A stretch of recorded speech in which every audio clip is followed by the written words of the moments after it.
and sang a number of songs in Irish. He was also the only one of us to have a university education. He studied agriculture in university. I'm not sure how you do that. But I'm not sure if he was sure either, because he never, he never finished the course. He was distracted by the lure of living, which would be wine, women, and song. In reverse order, maybe, I'm not sure.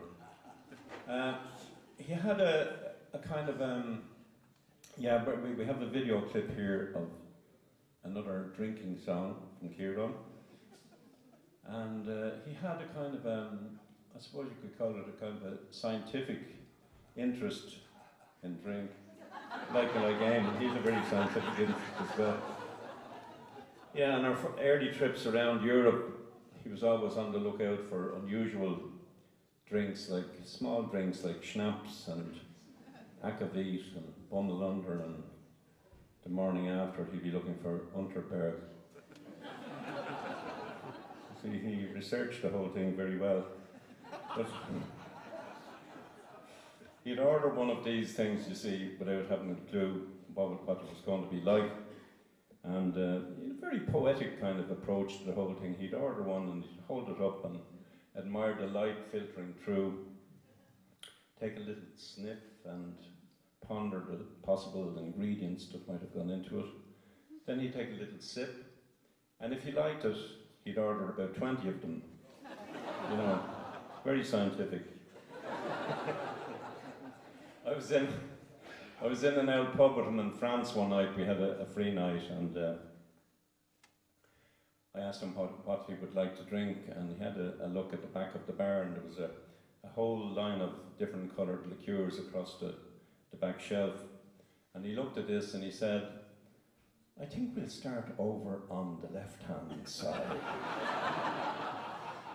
Now, I can't remember if we got to the right-hand side or not myself. But that was Ciáran. Before he sings his song, I'll have a few lines here I wrote in memory of Ciáran, and it's simply called Remembering Ciáran. Long-haired, wayward chieftain, sloping in from Celtic mist, recycling myth and legend through the holes of a battered tin whistle. Desk-bound, harness untackled, you surrendered to the lure of living. Like a moth to a flame, you followed the warm glow of music and a crack. Fion Gaeilge agut don glivon, you would Irish from the cradle.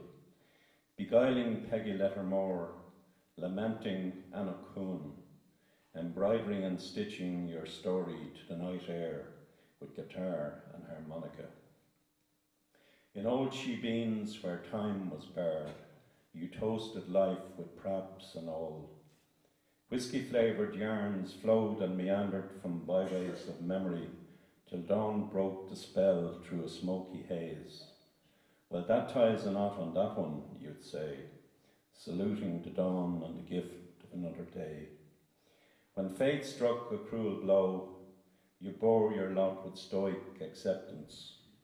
With shepherd's crook, your footsteps found their echo in half-remembered places, till they faded all too soon back to the shadows of a Celtic